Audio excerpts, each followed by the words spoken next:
आपकी डिक्टेशन शुरू होने वाली है। जी शुरू।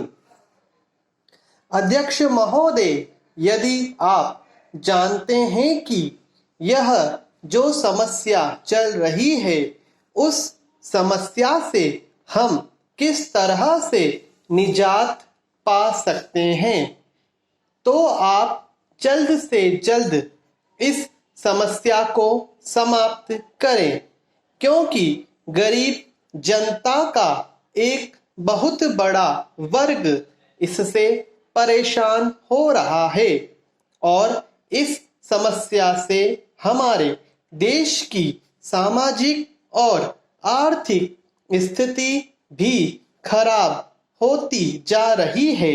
सरकार का यह कर्तव्य है कि आम जनता का ध्यान रखे, क्योंकि गरीब लोगों का कोई भी नहीं होता है और अगर सरकार ही उनका साथ नहीं देगी तो वे सब लोग कहां पर जाएंगे और किस तरह वह अपना जीवन चलाएं।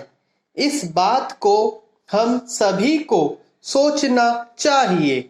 हमारा देश लोकतंत्र का देश है और इस लोकतांत्रिक देश में उपलब्ध सभी साधनों का उपयोग सही तरह से होना चाहिए और यदि हमारी स्थिति ऐसे ही चलती रही तो हम सभी को कई तरह की कठिनाई का सामना करना पड़ेगा। मैं देश के राष्ट्रपति, मुख्यमंत्री और प्रधानमंत्री से कहना चाहता हूं कि हमारे देश की जनता आप सभी को वोट देकर देश का लोकतंत्र आपके हाथ में देती है और यदि आप उस जनता का ध्यान नहीं रखेंगे तो वे किस तरह आगे जाकर आपको मौका देगी। और हम नहीं चाहते कि आज जो स्थिति देश की हो रही है वह वापस से हो। आज की वर्तमान स्थिति ऐसी है कि हम सभी को एक होकर देश की स्थिति बदलनी चाहिए।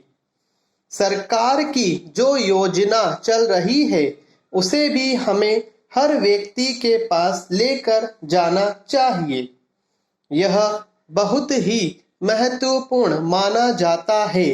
इसके कारण से जो भी कार्य हो रहा है वह सरकार के लिए आवश्यक है कि उसे किस तरह से पूरा करना है, लेकिन प्रशासन में बहुत से अधिकारी ऐसे हैं जो कि अपने कर्तव्य को पूरा नहीं करते हैं और विभिन्न योजनाएं गरीब व्यक्ति तक नहीं पहुंच पाती है।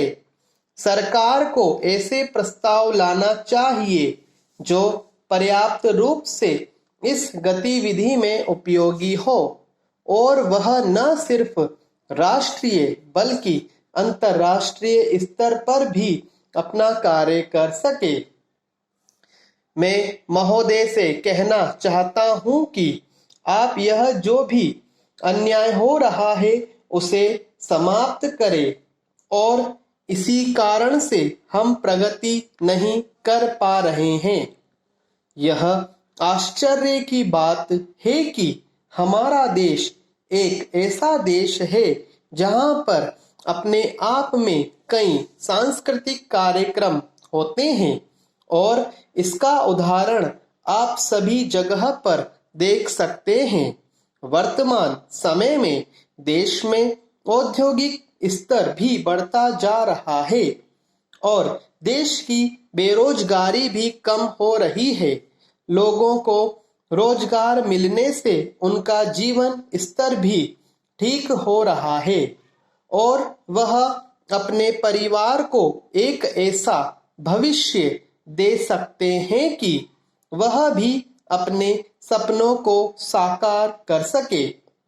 जब व्यक्ति अपने रहन सहन का स्तर सही करता है तो उसकी जिंदगी में अनुशासन आना शुरू हो जाता है और अनुशासन आने से वह हर कार्य को आसानी से कर सकता है।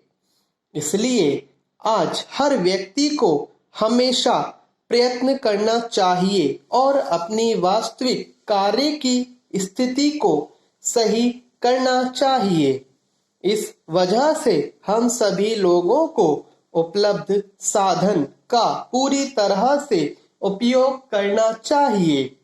इस संबंध में हम सभी को यह निश्चय करना चाहिए कि हमें सभी प्रकार के सिद्धांत को साथ लेकर चलना होगा और यह हम सबके भविष्य के लिए बहुत आवश्यक होगा। समाप्त। धन्यवाद।